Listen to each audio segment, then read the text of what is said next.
você já ouviu falar dos transtornos da comunicação? Transtornos da comunicação são um tipo de transtorno do neurodesenvolvimento que muitas vezes é confundido com autismo. E nesse vídeo eu vou te explicar as principais diferenças e vou te apresentar os 4 tipos de transtorno da comunicação. Na verdade, nem toda criança que não fala é autista e nem toda criança que é autista vai necessariamente ter dificuldade de fala.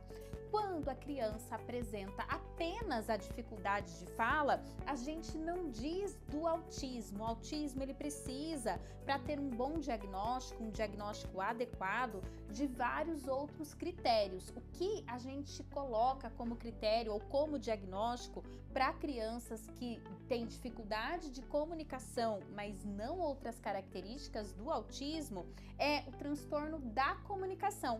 O transtorno da comunicação é um tipo de transtorno do neurodesenvolvimento que pode estar relacionado com dificuldades desde a fala da criança, da articulação de algum som, até a questão da comunicação social.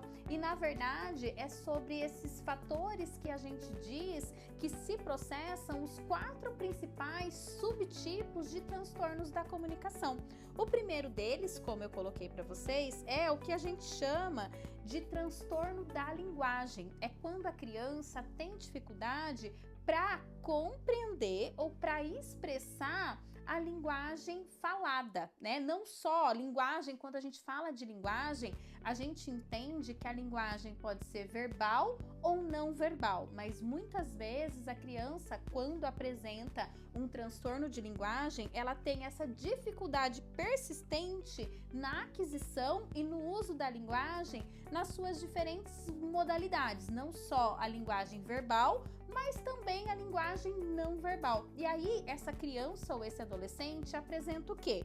Vocabulário reduzido, estrutura limitada de frases, então as frases são pobres, são construídas de maneira inadequada e ela apresenta também prejuízos no discurso. Então, é uma criança que tem dificuldade de expressar através de palavras aquilo que ela está pensando, querendo, sentindo.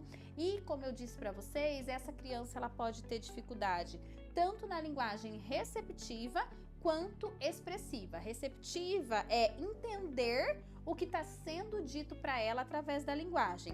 Expressiva é expressar as suas ideias. E o que a gente percebe é que quando a dificuldade é receptiva, a criança tem muito mais prejuízo do que quando a dificuldade é expressiva, porque aí a criança sequer compreende o que está sendo dito para que ela possa responder ao que está sendo solicitado para ela. Então, esse é o transtorno da linguagem.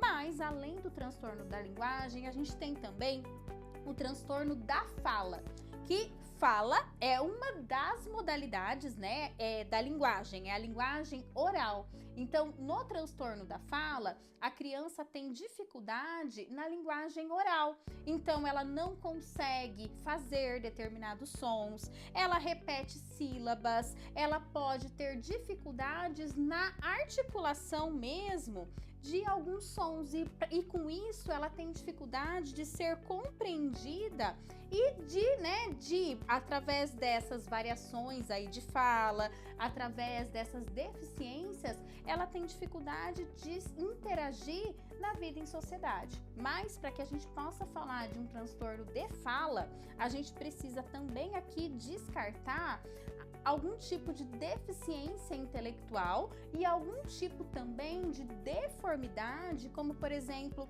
a fissura lábio-palatal, que a criança tem deformidade em toda essa má formação mesmo, em toda a cavidade aqui oral, e que daí o que dificulta ela falar não é um transtorno de fala, e sim essa má formação. Então a gente precisa fazer esse tipo de diferenciação.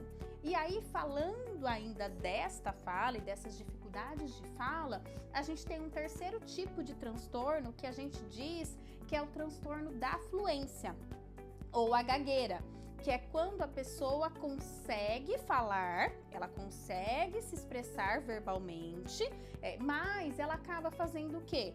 Repetindo sons, repetindo sílabas, tendo dificuldade para falar o que ela está pensando, sentindo, principalmente em situações sociais. Então, é também um tipo de transtorno da comunicação, a tão famosa gagueira ou transtorno da fluência. Lembrando aqui que lá para os 3, 4 anos de idade é normal que a criança apresente uma certa gagueira. Por quê? Ela está aprendendo a falar. Então, muitas vezes, a boquinha, ela é muito mais rápida do que a cabecinha. Então, a criança está tentando formar aquelas estruturas, não consegue organizar muito bem. E aí ela apresenta, nesse momento, uma certa gagueira que a gente chama de transitória.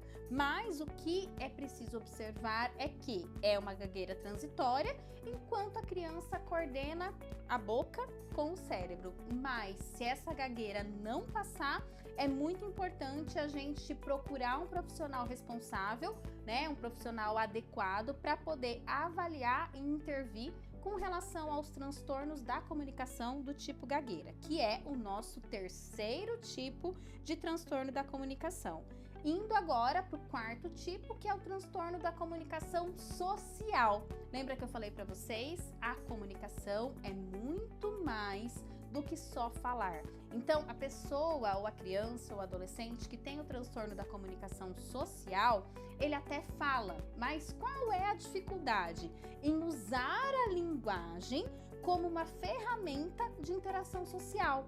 Então, essa pessoa não consegue entender as metáforas, essa pessoa tem dificuldade de se expressar socialmente, vamos dizer assim, ela tem muita dificuldade de compreender o que está sendo dito em situações sociais. Então, essa pessoa, ela não sabe seguir as regras sociais para conversar, para contar histórias, para esperar a vez, para responder a algo que está sendo pedido a ela, que está sendo solicitado. Ela tem dificuldade para compreender expressões não literais, figuras de linguagem, expressões que trazem senso de humor, entre outras expressões que muitas vezes, gírias que a gente utiliza no nosso cotidiano. E por que é importante diferenciar esses 4 tipos de transtorno da comunicação? Por que é importante diferenciar, inclusive, do autismo?